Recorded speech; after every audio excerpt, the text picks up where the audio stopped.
kandi Dr Paul Gitwaza utahazaza kandi ahantu hari ku mutima itore ku mutima ariko namwe abadebora muri ku mutima wiwe rero twagira ngo uburyo tumumva saa sita akomeze ibiterane n'imugoroba rero twaravuganye aranezerewe cyane yarambwiye ngo ukomeze gukorera Imana kandi ukomeze kuba ku mavi kugera mu gihugu cyane Imana ikomeze kugira umugisha kindi arabakunda kandi arabasengera Imana ibamugisha Imana ibagire neza naje nk'umugaragu naje nk'umugabo uciye bugufi naje gutegura inzira rero azazanya kuba kose no Dr Gitwaza Imana ibagire neza Kire Daniel yararimo Dayimoni Peresi yavuyemo Namu Peresi yavuyemo Ikirere cyane Imbaraga zikirwanira zaraserutse mu izina Imbaraga zirwanira mu kirere cyane zaraserutse mu izina rya Yesu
Imana ikomeze kubakura muri Debora agirwa abantu ntibabure cyane ibasetse saa kose ujya bakakwakira igihe ubugara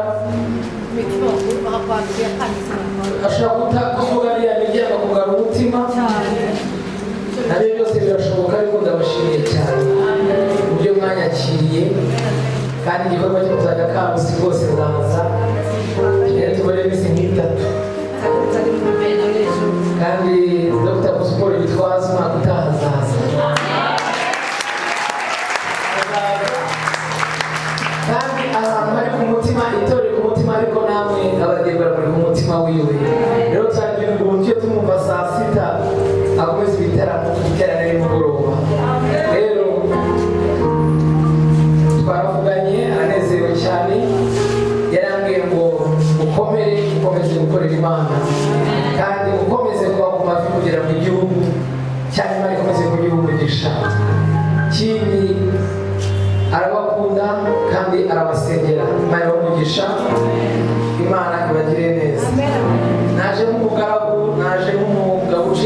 yaje gutegura inzira rero azazanya ku bakozi Dr Paul Gitwaza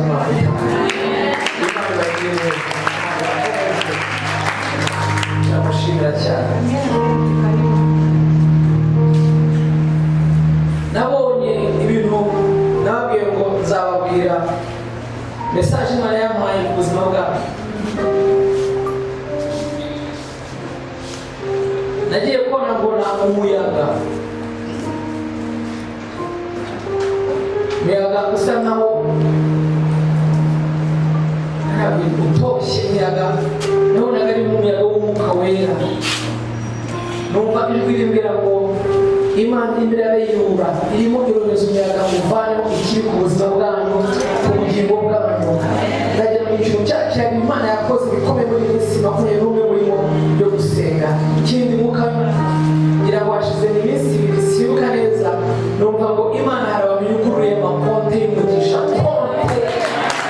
Hari konte zifungutse z'umugisha.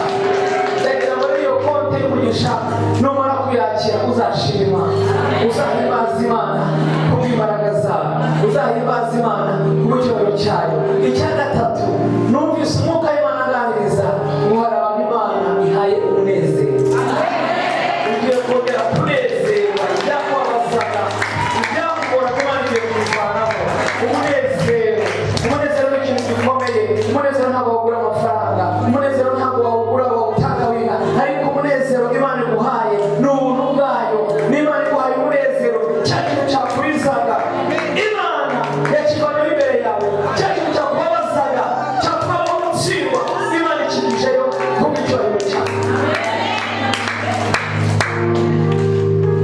Haleluya, haleluya, haleluya. Dusomera mu gitabo cy'Itangiriro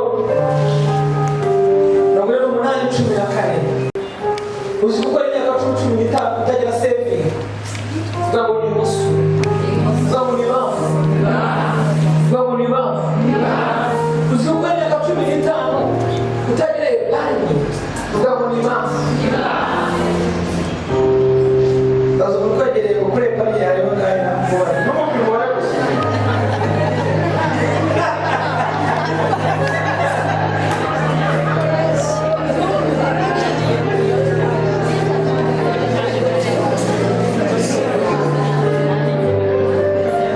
Uzi kuba ntato kugira muri Bujumbura ohewe itongo rirazimye nta itongo rizimbye.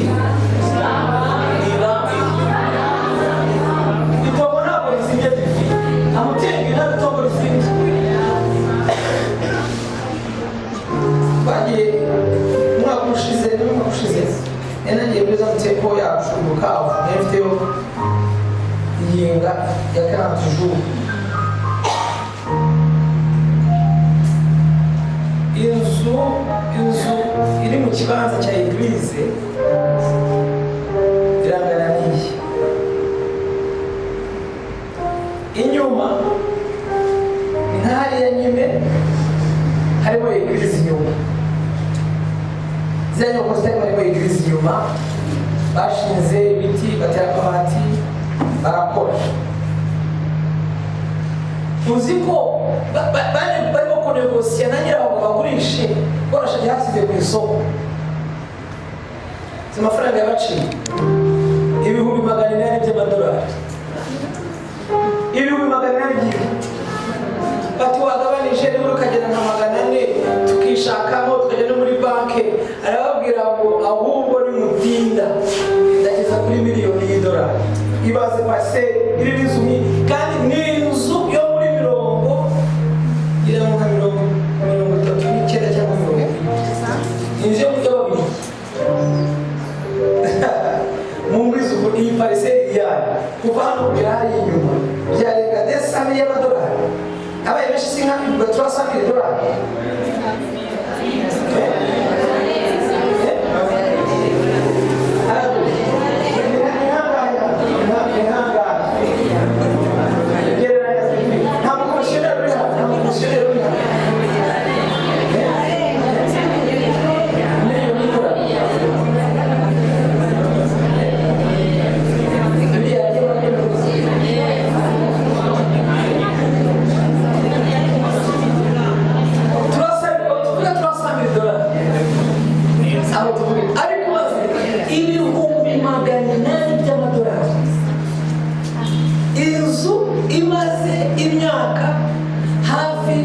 imyaka 90 ko bizo muri karate y'umwanya w'imyaka 90 niho hambere bavuga ngo niho hambere uretse Los Angeles niho hambere niho hakabiri kwisi bariseri henda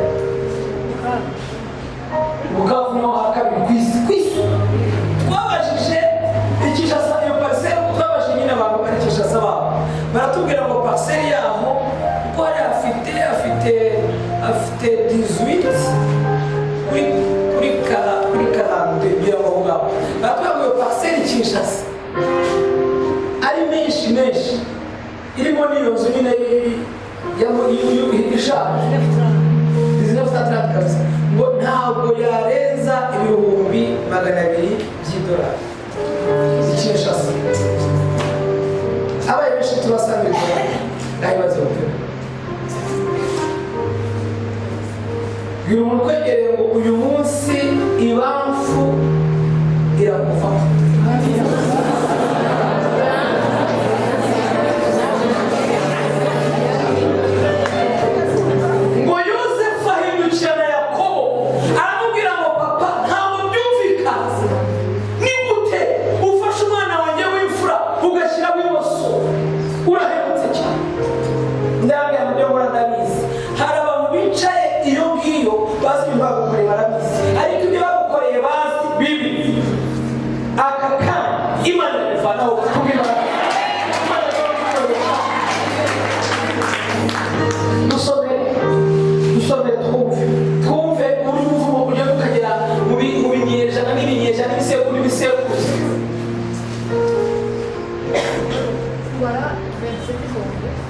era ku murongo wa mbere guharura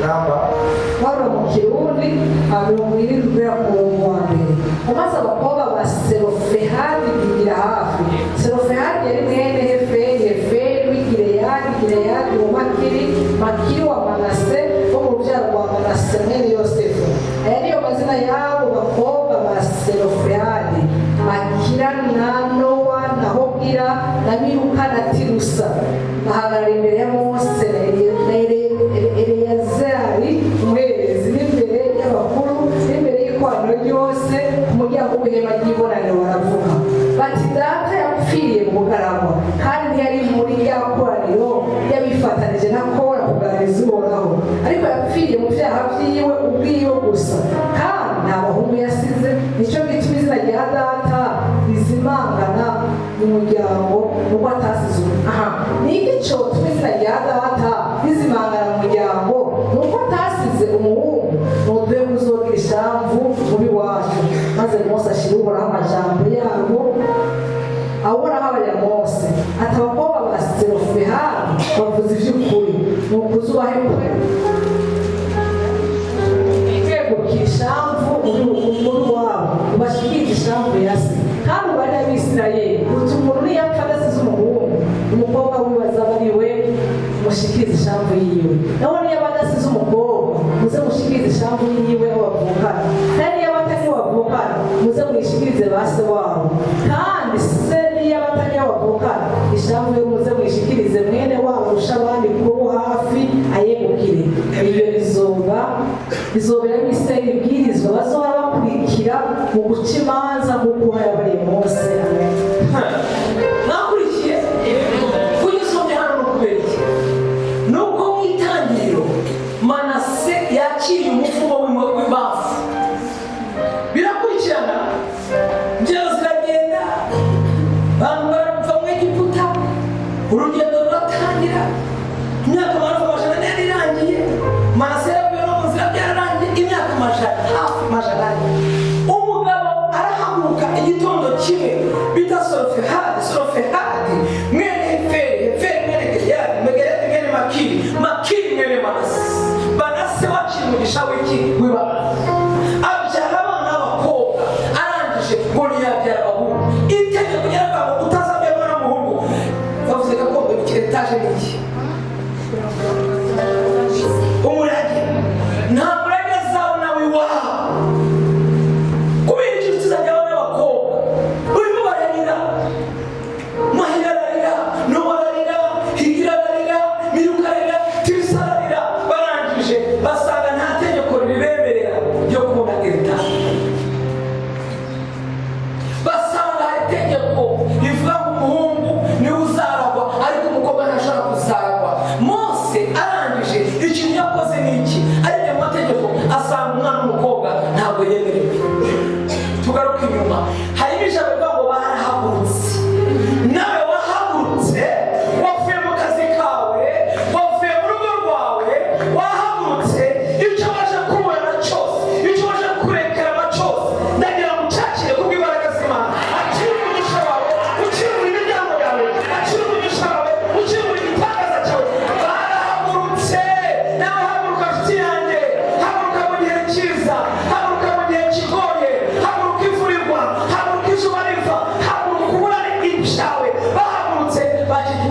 cyabo. Bwira umuntu kwegera ngo badahaguruka ngo bajye gushaka Mose nk'umuyobozi, bajye gushaka abatambyi, bajye gushaka abarongozi, bari kubona tugishamu yabo. Baza umuntu kwegera ngewe uri ibikoro byo mu rusengero n'uko nabiva urabiva kudahera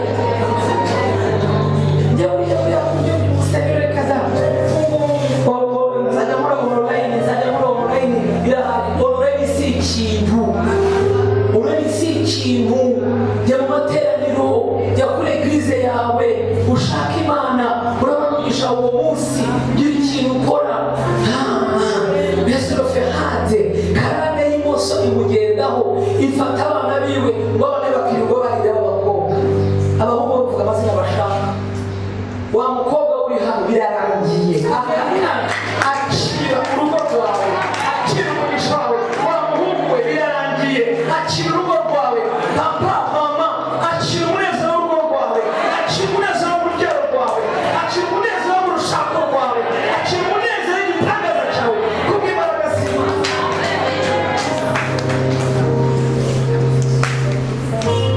Ikindi mujye mugira amakuru, mujye mugira amakuru. Bamenye amakuru, abo bana b'abakobwa bari bafite amakuru, bamenye ibyo babwira Mose. Hari abantu muri deliverance babiri bagorana, abarundikazi n'abanyarwandakazi babiri baragorana, ariko umukongomani muri deliverance arakubwira baba nifanyevi, baba nitukamimba, baba natumira pombe, baba ari kugera ku munyarwandakazi muri deliverance. Akubwira ngo noneho umwanya wawe nk'umukansara kure ucaye ubwira umuganga ibiki byose. Mukozi w'Imana, ntemu wera abikubanire. Ugiye kuba dogiteri ufite indwara ngo dogiteri mvura, ngo dogiteri muvura, noneho dogiteri kumubwira icyo urwaye. Dogiteri ndarwaye cyane, mvura, arakuvura iki? Niko bigenda muri counseling na deliverance. Ubu bakufite amakuru y'iwanyu, barakenyuka bapfa ari bato, barashaka, barahukana, hari ubutane, hari ukurwara, hari akabarerwe. By'amakuru yose yakusanyije harabubye. Sinabwo umuhungu wa Mobutu yaje mu Rwanda gukora igiterane, aravuga ngo abana ba papa bose abo Mobutu bose ubu ni inzererezi, abandi baradeprimiye, birirwa hehe ku muhanda. Kubera iki? Papa aho twajyaga hose yabaga afite umupfumu mu ndege, muri province yose papa yabaga afite inzu muri Congo, yabaga ari kumwe n'umupfumu. Ati twajyaga i Burayi n'umupfumu, atari ku uyu munsi abana ba Mobutu bose wabonye wagira agahinda. Menya amakuru, menya amakuru, menya amakuru, biraza kugufasha.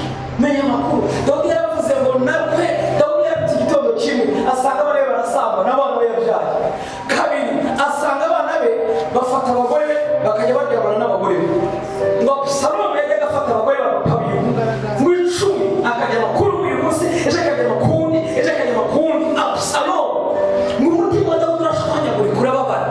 Dawudi maze gupereza muri Sobe 51 asanga yavuye mu nda ya karande yo kwa nyina y'ibyaha. Asanga yavuye ngo mu nda y'ibyaha, mama niwe yagize gute, niwe yabyaye.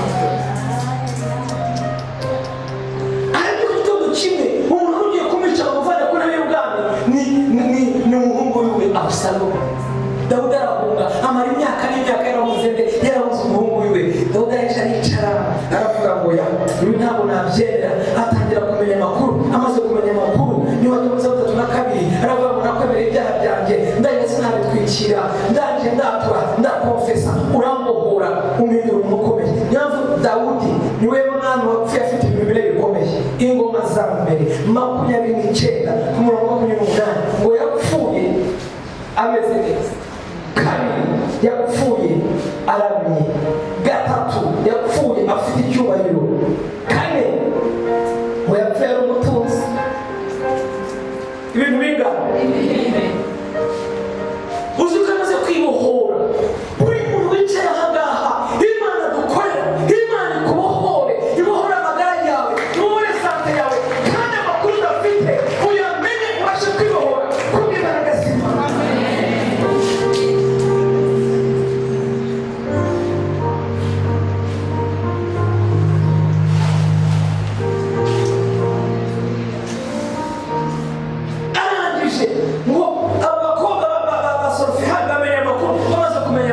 barahaguruka bajya gushaka Moses.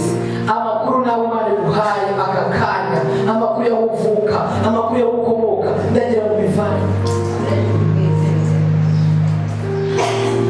Bahora banereza icamunara, ndubaka inzu bagatwara mu camunara. Hica nyine bifite aho biva, bifite aho biva. Ndaho umuntu miliyoni 2 wanyina dagaze ntangarurira. Ndaho umuntu miliyoni 10 bakore business ntangarurira, bifite aho biva. Bifite aho biva. Ariko uyu munsi Imana ukorera, nyamara bamushyira ikiganza cy'imoso ku mutwe wawe, gishireho. Shyira ikiganza cy'imoso ku mutwe wawe. Ibamfu shyiraho. Vuga ngo Mwami Yesu, uki kiganza cyakozeho, kikazigira umuvumo, kikazigira ubukene, kikazigira indwara, kikazigira kubabazwa, kikazigira kurengana. Muri aka kanya nijye muhanuzi w'ubuzima bwanjye, fata ikiganza cy'iryo ukureho imoso, fata ikiganza cy'iryo kuraho iyo moso, ubwire Imana ngo Mana mvanyeho umuvumo ku buzima bwanjye, vanaho fata ikiganza cy'iryo uvaneho imoso, ushyireho icyo. Ikiganza cy'iryo ni umugisha wuzuye, ni umugisha w'ifuru. Fata ikiganza cyawe, fata ikiganza cyawe cy'iryo uca, vanaho imoso, kura ku imoso, yes, kura ku imoso, vanaho, shyiraho ikiganza cy'iryo. Tangira watuye muri aka kanya, uvuye mu mugisha w'imoso, umvuyeho, umurage w'imoso, umvuyeho, ushyireho akaboko k'iburyo. Muri aka kanya ndatura, muri aka kanya kugira ngo wakire igitangaza cyawe, ndatura muri aka kanya watura umugisha wawe, ndatura muri aka kanya, haleluya, ndatura muri aka kanya. Nshuti yanjye wahagurutse muri aka kanya, Imana kuvana uwo muvumo uri ku buzima bwawe, uri ku bugingo bwawe, vanaho. Nshuti zanjye, icyo kiganza cy'icyo Imana igushizeho, ikibura imiryango yawe, ikibura umugisha wawe, ikibura igitangaza cyawe, kubw'imbaraga z'Imana ndagusarurira, ndahanura ubuzima bwawe. Akira kuba muri etaje yawe, akira kuba mu rushako rwawe rwiza, akira kuba mu rugo rwawe rwiza, akira kuba amahoro yawe meza. Imana yuzuye umugisha wawe, yuzuye igitangaza cyawe. Ndagira ngo ubyakire, ndagira ngo ubyakire kubw'imbaraga z'Imana. Vuga ngo ndabyakiriye.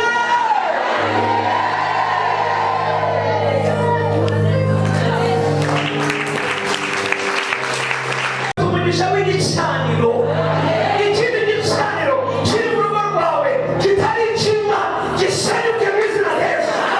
Igicaniro kiri kwa so bukwe, kwa nyoko bukwe, kwa mukama wawe, kwa mama wawe, gisenyuke mu izina rya Yesu. Niyo mpamvu umuntu w'Imana wava i Yudaya arazamuka ajya i Beteli. Ageze i Beteli afata urutoki gira gutya, gira gutya urutoki, gira gutya urutoki. Abanza bande koresha inyo, tujuru inyo, kiratuma n'abarozi, kirasenyutse. Igicaniro cyose cy'amadeni n'ubukene kirasenyutse. Igicaniro cy'indwara kirasenyutse. Igicaniro cyo kubabara, igicaniro cy'amarira, igicaniro cyo gutsindwa kirasenyutse, kirasenyutse. Izina rya Yesu. Zaburi ikiganza. Vuga ngo Mwami Yesu,